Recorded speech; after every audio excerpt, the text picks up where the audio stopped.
Welcome to BU Project Real Talk. We are so excited to have you join us today. I'm Sarah Jane, and here at BU Project, we discuss a range of topics from starting your own business to living clean to building resilience, just to name a few. And we do this with the purpose of inspiring and empowering women to live their lives with purpose and impact. And of course, help women to live a life they love. Today on the show, we have Melody Towns, the founder of the incredible Be Hers organisation. Be Hers is a national charity raising funds and awareness to support the fight against slavery and exploitation. Be Hers works in partnership with anti-trafficking organisations locally and globally to see women and children set free. Through social enterprise events and collaborations, Be Hers donates 100% of the profits to support the fight for freedom. Welcome to the show, Melody. Thank you so much. Thanks for having me. It's lovely to see you. It's so great to have you here today. And I'm so excited about just our conversation and just what we're going to talk about today. But before we jump into all of that, Melody, could you just tell us a little bit about yourself and what are some of the things you like to do in your spare time? Yeah, sure. Well, I'm a mum of 3 kids. So I have Judah, Marley and Taj. Judah has just turned 15. Wow. Marley is 12, got nearly 13, and Taj is 11. So pretty much I don't have any spare time at the moment. In between kind of working and my husband Jake and the kids, I am literally an Uber driver in my spare time. So youth group and friends, and we live on a property out of town. So it's a good 30, 40 minutes back and forward. But I'm cherishing the moments at the moment. So I was whinging a lot about it, but just realizing, my son turned 15 this weekend, just realizing all those car trips are going to end one day. So yeah, at the moment, my hobby is kind of driving my kids around. Yeah. Other than that, we love going out on the water. So we're into fishing. Our family is a big wakeboarding family. So we spend a lot of time at the lake. Our kids are super into wakeboarding and surfing and a bit outdoorsy and active. And yeah, that's kind of us in a nutshell. Yeah, that sounds like so much fun. Like, honestly, like I'm like, oh, that sounds like great to get out on the water and just do stuff like that. Yeah, we live in Tasmania, and Tasmania is like beautiful for outdoors and nature, and it's one of the bonuses of living here because it's really accessible. So most properties are around the water somewhere. So we've kind of got into that as our kids got older, and it makes up for the cold winters. I mean, the winters are really long and really cold. So in winter we don't do nothing but comfort eat and sit inside. And we make up for it by being outside. That's awesome. I love that. And so we know that you're busy being a driver for your kids, but you also run an incredible organization called Be Hers. Can you tell us a bit about how it all started? Well, it was just an idea to make a difference. So for me, and I feel like a lot of Christian women have this story. For me, I was sitting in Colour Conference, and honestly, I've heard so many people say this. I was sitting in Colour Conference, and I heard the Sisterhood Morning, which is always based around making a difference in the world, and it was when A21 had just started. So Christine Caine got up and shared about human trafficking and making a difference to help, predominantly children that had been trafficked, women and children. And I have a background in journalism. And at the time, I remember sitting there thinking, how do I not even really know about this? How do I, it just really shocked me that I didn't know about it. And to make it, I guess, more poignant and impactful in my life, I'd also had my little girl Marley that year. So I was at Colour Conference with my daughter. I think she's about 3 months old, sitting there with her on my lap with the headphones, and just thinking, we're so excited when we had her and all these dreams and plans for her life. And, I'm really big on placing value on women and thinking, I'm going to speak into my daughter's life. I'm going to tell her how beautiful she is and how valuable and all of that stuff. And then hearing about little girls that were stolen, to be raped and abused was just so confronting. And so, I basically came home from the conference and felt inspired to do something. I didn't know what to do. I mean, I lived in Hobart. I had only just moved here. I had a handful of friends from my kids' school. I had no background in non-for-profit. So we started a fundraising high tea, and it was probably like the daggiest high tea of all time. There was 10 people in the committee, and I'd come home and share this with my girlfriends. And I remember specifically in Colour Conference thinking, this is so heartbreaking, but how do we get this message out to my friends at school who will never walk into Colour Conference or never walk into church and say to me all the time, I want to make a difference in the world, and don't have these opportunities to do that. And so, yeah, we got 10 people together. Each 10 of us pretty much paid for 10 people to come on our table. So we paid for people to be there. So we had 100 people. And the goal was to raise $3,000. I think we raised $10,000 that year, which seemed like amazing for me at the time, because I felt like I want to do something, but I only had a small amount of money. And then the following year, those 100 people invited 100 people. And then basically this little event started growing. So within a number of years, it started selling out to 1,000 women right across our community from all walks of life. And it's kind of how it started. And from then it's kind of grown into a charity and all the different things. But basically it's still the same. It's a gathering of women who have heard this message and are like, what the heck? How does this happen? And rather than being overwhelmed, what can we do to actually make a difference? And I'm thinking about the women that are either watching or listening today, and they might be in a similar position where they're like, I just want to do something. I want to make a difference in my community, but I don't even know where to start. And sometimes it can be quite overwhelming to think there's such a huge need out there. How can me, little old me, make a difference? What advice would you give to those women today? Just start. When I did, I had come back from Colour. It was only a few months later that we did it. And it was actually one of my girlfriends that said to me, I hadn't done anything because I was, life happened, and she said, you were so moved at Colour. I remember I had money in my purse to go shopping in Darling Harbour like we usually do. And I couldn't go because I felt so sick. And I just was like, it's so unfair. And she said, just do something. And so we did. And so it's just, 3 months after we did. And like I said, we had no event experience. Like we were knocking on everyone's doors asking for donations, and and human trafficking is like a big overwhelming issue that is really actually hard to describe to people, but every time we tell the story, people would connect. And it's just that, just start. I think I meet so many women that are like, I'm overwhelmed, what do I do? I'm overwhelmed now thinking, what do I do, now that it's grown to a national charity. But you just keep going, and God opens doors for you, and gives you the courage to step into them. I think when I started, I was, and it's 10 years ago, but I was a young mum. I had 2 more kids in that process. I just kept going, and I'm so glad that I did. Perseverance is actually, I think God moves when you don't know what you're doing. I love that. And since that, was it a high tea? It was high tea. It was a high tea in a little function centre in Hobart. And it was funny because we started in the tiniest little room they had, and then the biggest room they had ended up being our change rooms because we had to move to bigger venues. And it ended up being massive, and then going across Australia. But at the same time, the first high tea we had, I just remember thinking, oh my gosh, like we can actually do something. It wasn't about the funds, and actually it's still not about the funds. It's actually about the awareness. It's about, we can actually mobilize a community of people to care about an issue that they would never normally know about, just by being brave enough to talk about it.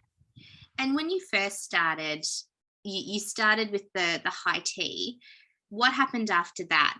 How did you go, okay, we're going to do another high tea, or we're going to do another event? What kind of led you to where you are today? So basically we just did another high tea, and that year prayed that we would fill the room again, and in faith booked a bigger room. And that, like I mentioned, it went from 100 to 200. Actually within the first year it tripled in size, and then it kept tripling in size. And so we did that for a few years, but along the way, we were just gathering women in our communities, and you put out a post on Facebook, and the website would crash because everyone would just book their tickets, and it was this weird favor, and then kind of like the fourth or fifth year in, there's some certain women that started coming along. One of them, my good friend Talita from Esther and Co. I literally just went into her little shop in Hobart at the time and asked if we could put pamphlets in her shopping bags. And she now has one of the biggest online retail stores in the world. But at the time, she said, look, I'm going to help you, and paid for a graphic designer for us. So instantly we had a graphic designer, and so our branding lifted. And I didn't have a clue really about branding at the time. Another girl, Hannah, from another little jewelry store at the time here in Hobart, we asked for a pair of earrings, and she donated a couple of pairs of earrings for the silent auction. It was just like a normal kind of fundraising, high tea, The following year, she sat in the room and cried, and Francesca, her business just exploded, and she started doing collection for us. So her little pair of earrings the following year turned into $40,000 worth of bracelets sold on the night. And now that's turned into, over $500,000 worth of donations. And these partnerships started happening with like-minded women that just God put on their hearts to help. And the team just continued to grow. And so from those little high teas, we started to go into those sellout events, and then people around the country started messaging saying, I want to be involved. Like, I'm really inspired by what you do. I want to help. And so then we started launching a smaller event. So we had the north of the state here, and then we went to New South Wales. Some of my friends I grew up in Wollongong, reached out and said, I want to be involved. And I think they did 4 years of fundraisers there that just continued, started to grow. Then we went to Queensland, and that started to grow. But all the while, we're a volunteer organisation, and so that comes with challenges. So we were spreading out, and then in 2017 we kind of looked at it, and we were raising all this money, all this awareness, and it was amazing. Like every single day was like, wow, what's God going to do? And people were becoming Christians in it because I just seeing these miracles and walking into sisterhood or walking to church and just giving their lives to the Lord, because it was so obvious that it was God's favour. I remember it was actually 2016, someone spoke over my life and said, you're going to have lots of influence this year. And I'm really shy. And I was like, yeah, right. It's not about that for me. It's just about making a difference. Mm-hmm. And my husband and I laugh at it now, because it was a year that I just kept winning all these awards. Like we won the Telstra Business of the Year award, and we weren't even a registered business. We didn't even have an ABN, because all the money that we raised went directly into the accounts of our charities. So every year would start with zero again. So then, we continued. That really kind of made us grow a lot. But then in 2017, we kind of took the plunge and thought we need to become a registered charity. We need to have enough funds left over so that we can grow and become sustainable. And so we did that. To become a registered charity, you've got to realise we had no money. So I just remember going into KPMG with a baby on my hip in my gym gear and sitting down with a board full of men. And they all cried. I told them about, women that were being trafficked. They all cried, and they did it the whole setup for us for free. And there's a story after story after story of that. And 2018, we thought, okay, we're going to get a website. We didn't even have a proper website. So we're going to build a website, and we're going to make sure that's really functioning. And people keep saying, well, I live in Melbourne and you don't have an event in Melbourne, or I live here, what can I do? So we thought we'll set up a social enterprise and we'll start selling merch, because Francesca, for example, they sold so much merch at our events. We started working with She Rescue Home, designing jumpers and doing a range with them, and employing women in Cambodia and selling the merchandise here. And then COVID hit. And so it's just been this crazy journey. Then COVID hit, and it was the biggest year for us as an organisation. No events, no staff, but we had a website, we had merchandise that just kept selling out. Jumpers all of a sudden trended because everyone wanted loungewear. And that's the story. And now it's like, what do we do next? But I just have this feeling that I don't want to do it unless God's hands on it, because you can see where it has been, because there was never a plan. The plan was just, God, break my heart, for what breaks yours, and it's these women and children. And when my heart stops breaking for it, I'll stop, because, it's definitely God's favour more than some thought out plan, really. Yeah. Amazing. And how do you, being in God's favour, what does that look like for you and Be Hers? Do you have a strategy, like a 3-year goal or a 5-year goal? or is it really just God, you just direct our every step? It's both. I think now, the favour of God over those last 10 years have also been some of the hardest years of my life.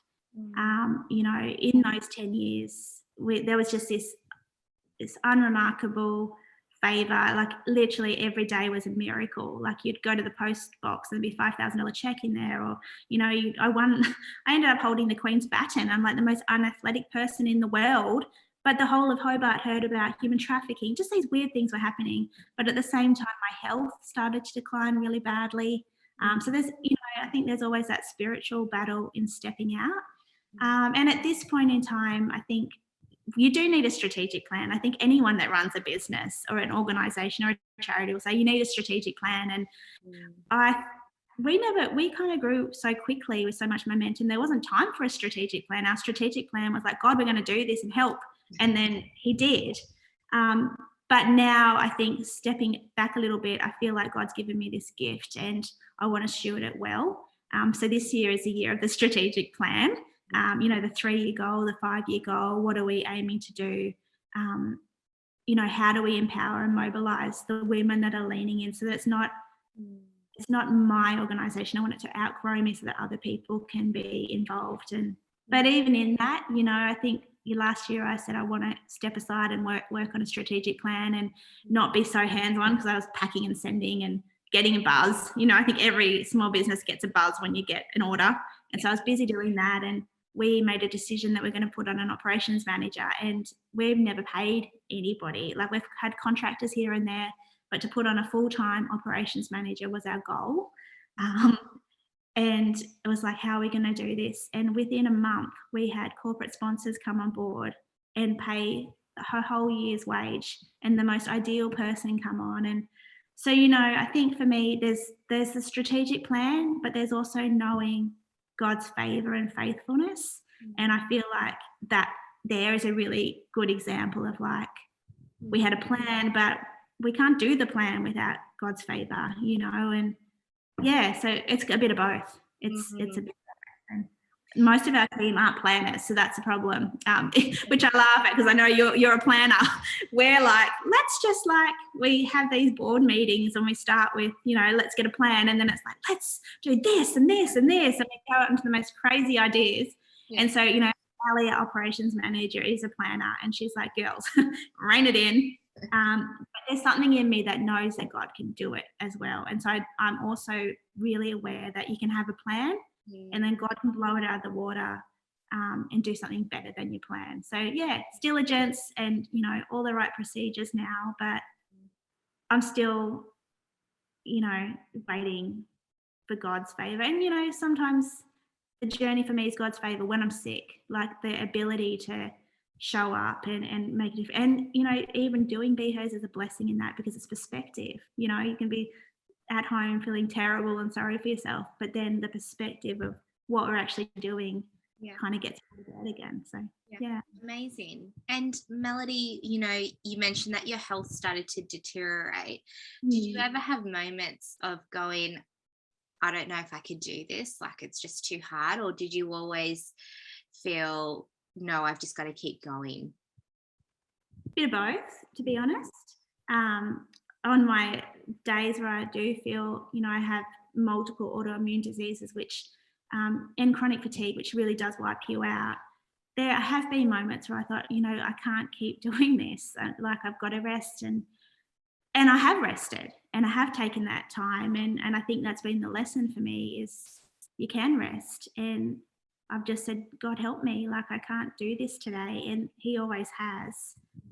Ali is a good example of that, of me going, I need to rest, but I don't want to waste what you've given me, and I believe in the promises that I've been, and here along comes Ali. But it's I think like anything in life, there's always a struggle, always, and then there's self-doubt. Like, I started doing a high tea. I'd never planned to be running a charity, and the red tape and the rules and all of this stuff that goes along with that. I always feel a bit overwhelmed by that stuff because I'm creatively driven, I guess. But God brings along the right people, and I don't think we're meant to do things by ourselves. Be Hers is an example of a collaborative effort. Without everybody who joined the party, it wouldn't happen. Yes, I've persevered and I've kept going, but only by the grace of God, really. Yeah. Melody, you touched on something, self-doubt. I think that's really an important topic, especially as Christian women. It's something that I struggle with, that feeling inadequate, feeling like unworthy, or feeling like who am I to do what I feel like God is calling me to do. Yeah. How do you overcome that self-doubt? Like, what is your way of, you don't feel good enough, or, you've been given an award, like, how do you kind of navigate that? Sometimes well, sometimes not. Mhm. I think the biggest thing for me is just showing up anyway. There's like, I always have felt that. I think like a lot of people do, but there have been significant moments where I've just shown up anyway, and I've just said, God, help me. And, I remember one of our events was one of the biggest events we'd ever had. And it was in like a ferry terminal. The sound echoed really badly. And so you've got to imagine 1,000 female voices. And everyone was just talking, and the MC couldn't cut through. And I was getting kind of upset because it was like this amazing party, but you're like, we're not here to have a party, but no one would listen. And I remember feeling so nervous about to walk out on the stage and going, God, help me, because I've got a quiet voice. I can't yell. I'm not going to be able to break through. And the minute I walked out onto the stage, it was literally like, makes me emotional, makes me remember. It was like you could hear a pin drop. Everyone just went completely silent, and they were so moved. And it was like God made a way for me. And I think, in that moment, I could have turned around and thought, stuff it, I'm not going out. No one's going to listen anyway. What's the point? But yeah, God moved and He made a way for me. And I think my confidence isn't in myself. My confidence is in God will make a way. And it is tempting to be filled with self-doubt and feel like, even with Be Hers, sometimes I feel like we're not enough of a charity. We need to be doing more things. But we're doing what's been given to us and what's in our hand, and God's blessed it, and that's enough. So I think you just got to show up. You've just got to show up and put yourself in those situations, because when God does come through, it's like, wow, like it's just a reminder, it's not just about us, and no one's going to be perfect. And if we were, there'd be no miracle in it. Like, if I didn't have self-doubt, it wouldn't be about God's miracle. It wouldn't be that wouldn't be the great story that it is, because it'd be unrelatable, really. Like, I think part of it is people relate to people that are honest about where they're at, because we all have self-doubt. Yeah. That's so beautiful. And that, I honestly got goosebumps as you were sharing that. And just how good God is. And, there's so many stories in the Bible where people didn't feel good enough, or they didn't feel like they had what they needed to have, and how God just showed up anyway. And I love that reminder that, I think Christine Kane says it, and now I've forgotten what she says, but basically God equips, those that are called. And I know I've butchered that, but basically, if you are willing to step in, God will do the rest. Absolutely. Yeah. And that's what it sounds like He's done in your life and in Be Hers. You've just said yes, and then He's just done everything that He's needed to do, which is amazing. Yeah, it is amazing. And I think it just it points to His goodness, really. And I think, we've all got different gifts and talents. It says that in the Bible. But I think what I love about Be Hers, it's like you can see God drawing the people to collaborate together, and it's not a competition. It's not us. It's literally like, I'm like, God, I need someone who understands operations. He's like, here you go. Or I need someone who understands, back in the day, graphic design, and here you go. And it's this beautiful blending of people with the same purpose. So your insecurities are there, yes, but that God's going to provide. And I just have to do my bit. And I think for me, my bit really, the more I do this, I think my bit is showing up. And showing up sometimes, I think, as I mentioned, with illness and, with family, showing up sometimes is hard because you're like, no, I just want to binge Netflix. Like, I don't want to have this stuff. But then I just think, wow, like I would never, ever, ever have experienced God like I have if I didn't do that first high tea. And not only that, but all the people that have been helped. And I just think all it is just showing up and then see what happens. And if it failed, oh well, like, there's something else. Yeah. Wow. That's so beautiful and so encouraging. And I hope that the women that are listening and watching today, that you feel encouraged and inspired to just go for it. If God has placed something on your heart and you've been thinking about it and you've been praying about it, maybe this is your chance to just step out in faith, as Melody and the team at Be Hers has done. And so that's definitely encouraged me, Melody, just as you're sharing, just to show up anyway, even when we don't feel like it, even when we're tired, even when we're afraid. Because even fear, like for me, running BU Project, there's a lot of fear. There's a lot of fear in that, what if no one engages with what I'm doing? Or what if people think, I don't know, people look down on me because I'm stepping out into something that not a lot of people around me are doing. And I think that have you ever felt on your journey, has it ever felt like a lonely journey, or have you always felt you've had people there supporting you along the way? Both. So I've been really blessed with the Be Hers journey. I've made some really beautiful friends out of it that I never would have met before. And we've kind of, bonded over this stuff. And I think because it's funny, but the last few years, it was kind of like an adrenaline rush of like, whoa, what's going to happen next? And we're very similar. And so that's been amazing in that sense. As a leader, I felt lonely in it. I think I've got a board of women that have been amazing, but I think in terms of the internal struggle, what we're talking about before, do I show up today? I feel so sick. I've got to carry this weight. I've got, this ACNC report that needs to come in. I've got that to come in. And that side of it has been harder.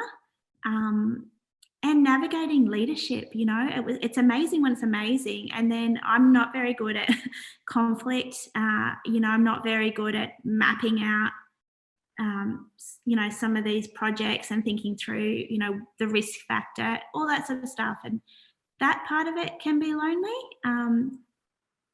People that leave, navigating that, I've always, and I remind myself this all the time, the heart of Be Hers has never been about building this community and then no one's ever allowed to leave again. The heart of it has been everyone's welcome. It's an open door. I don't care what walk of life you're from, it's an open door. And if we can inspire somebody to care about anything that's going on in the world and they go out and they start their own organization, amazing, like totally want to champion them.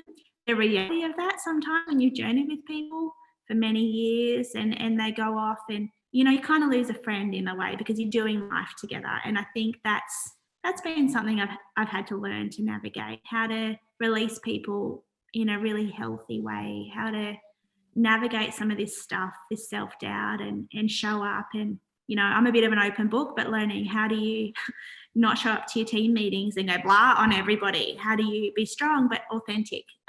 That kind of stuff has been hard, and kind of looking around going, I don't really know anyone else in this space.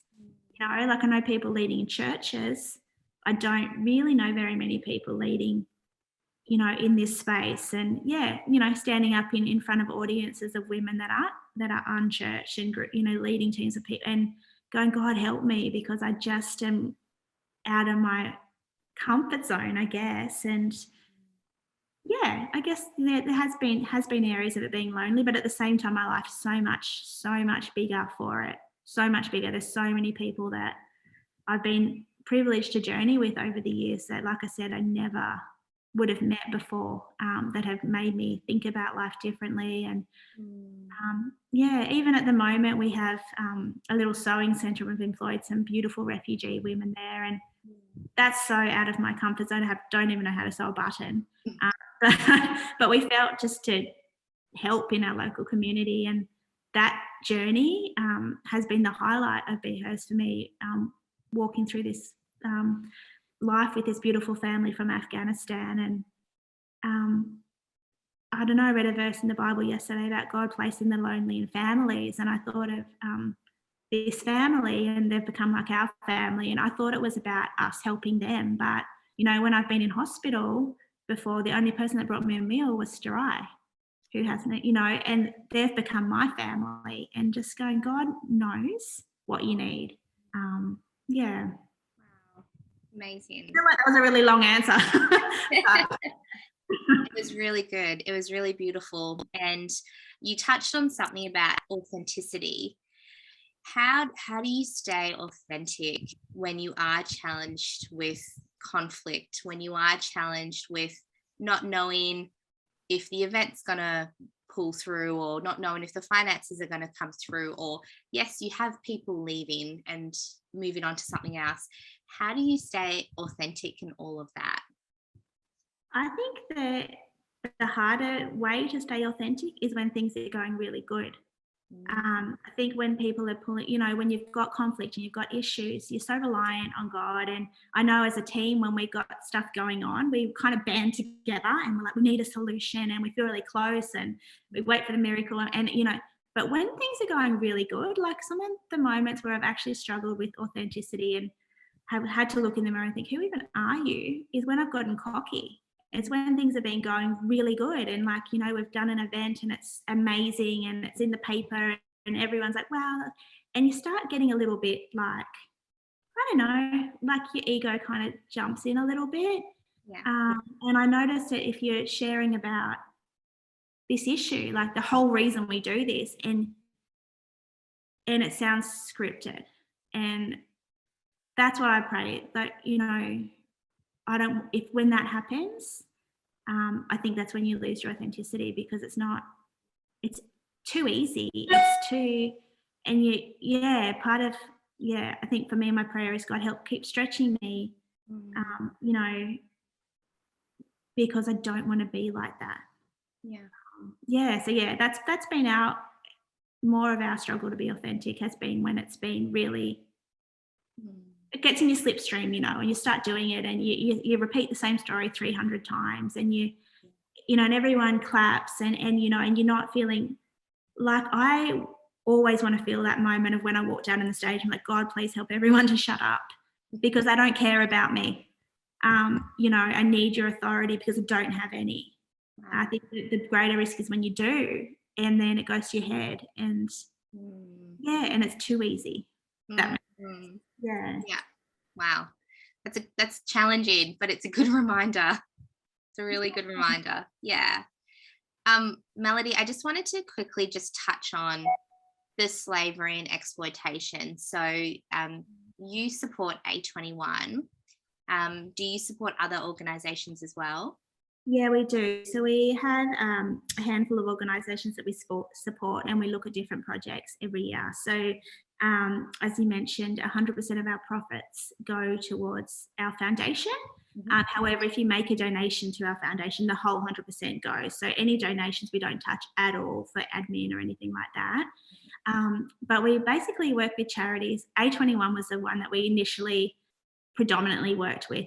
As I mentioned, this whole thing started here in Chris Kane talk, but we also work with She Rescue Home in Cambodia. It's beautiful. I love Lee Ramsey and the team there. It's grassroots, and I don't know, I've been to Cambodia a couple of times and met the girls, and I mean, it's heartbreaking. There's a house full of girls, mainly under 12 years old, who have been trafficked or at risk of trafficking, but they're doing an amazing job loving them and creating, we fund education programs there and employment. So, as I mentioned, we did the jumper range with them. We've just started working with IJM, so funding a lot of their stuff in the Philippines. Cyber sex trafficking, which again is horrific. And the reason we've added IGM to what we do is because cyber sex trafficking, I mean, the stuff's getting downloaded here. So we have, yes, we have an audience of women, but all those women go home and talk to their men. And we have kids, and I have my kids all the time on TikTok and on all this stuff. And so we feel it's really important to actually educate people here about what goes on, and then partner with organisations that are actually, rescuing these kids. Last year we also partnered with AIM, which is in Cambodia. They are another amazing organisation. I went to a little town there, which used to be one of the worst towns for child trafficking in Phnom Penh, and they've turned it around. So they've got a daycare centre and an amazing school, a men's gym where they connect with the local men. And what used to be brothels is now offices and shelters and sewing centres, and that where they help people. And so, yeah, we partnered with the education program last year. And then locally, I think the blessing of being this far down the journey is when Taliban took over in Afghanistan. The women in our sewing centre were so sad. Like, it was such an awful situation. And they're only on temporary visas. Half of their family was still in Afghanistan. Wow. We had instant resource. We were able to help raise, we did $20,000 just directly to that family, and we've been able to get legal support and get them here. And then most recently, Ukraine. And so basically, we just funnel all of our funds into our foundation, and then we partner with charities that we feel are making a difference in the fight against trafficking and slavery. And that's a big part of what we do. And then I think on the ground here, raising awareness at the moment, it's been kind of stuck to online, but that's been amazing because it's gone out, far and wide. And actually educating people here about it as well. So I feel like, we're playing our little part in connecting possibly with an audience that maybe those other charities aren't connecting to, but we're able to funnel our funds into supporting the bigger picture and helping them actually rescue people. Amazing. And so if there's women today that they want to get involved, maybe they don't want to start their own charity, but they want to be a part of a charity, what are some ways that they could get involved with Be Hers? Yeah, sure. So if you jump onto our website at behers.org.au, we have a multitude of ways, really. So you can volunteer your time. We have people doing research and writing articles, helping with social media. There's always room for volunteers. You can host your own freedom gathering. We've got one coming up actually in a couple of weekends' time, and high teas and brunches and that kind of thing. We also have Shop for Change. So, this jumper that I'm wearing, it's Freedom Jumper. All the profits go towards our charities that we support. So there's a whole range of products on there as well. Or you can just donate. And as I mentioned, regular donations make a huge difference. Those regular donations mean that we can, help fund some of the education or the employment for the girls in Cambodia that we work with. And 100% of that money goes directly to the foundations. And if you can literally jump online and have a look at it, and you'll see that it goes in and then it goes out to the charities, and we don't touch it. So there's a few different ways there that you can be involved. Amazing. That's so good. And I just want to say that I'm wearing the Freedom Jumper too. Very cool. I love it. I bought my sister and myself these jumpers, and they're amazing. And I just highly recommend them to anyone. And also, it goes to such a great cause as well. So that's amazing. Thank you so much for sharing that. I will link details to like your website and your Instagram as well, so that people can just click away. Melody, just as you were sharing, I was just getting emotional because I could just feel God's hand over Be Hers, and just how he's just been weaving his way through everything you guys are doing. And so my prayer today is that women who feel that they want to do something will partner with Be Hers, because it's such a great organization, but also be encouraged to step out into what God has for them, because it's an incredible, when we are obedient to what God has for us, it's such an incredible journey. And there's hardships, of course, as you were talking about your health, but just seeing how God has just blessed your organization time and time again, I just think, gosh, women, just go for it. Just go for it. Get out there, do it. Show up to whatever God is calling you to do. And So Melody, as we close off today, are there any last remarks or thoughts that you would like to share? I think as Christian women, I think just be brave enough to pray the prayer. I remember as a kid, I always would pray, God, just break my heart for what breaks yours. And I think that's what he did with this cause for me. My heart broke for these women and children, and God cares about the brokenhearted. And so be brave enough to pray the prayer. And yeah, like you said, don't wait for the perfect plan. Like, God will make a way. Isn't that the story of every single person in the Bible? God will make a way, but you just have to step out in whatever that is, and it will be worth it. It might be hard, but it will be so worth it. Yeah, so great. Thank you so much, Melody, for being on my show today. Thank you. Thanks for having me. It's lovely. And I will leave links to Be Her, so that if you would like to donate or if you would like to buy some of their resources, you can do so. Thank you so much for joining us today. Please subscribe to the channel if you enjoyed today's interview, and we will see you next time. Thanks, everyone. See you later.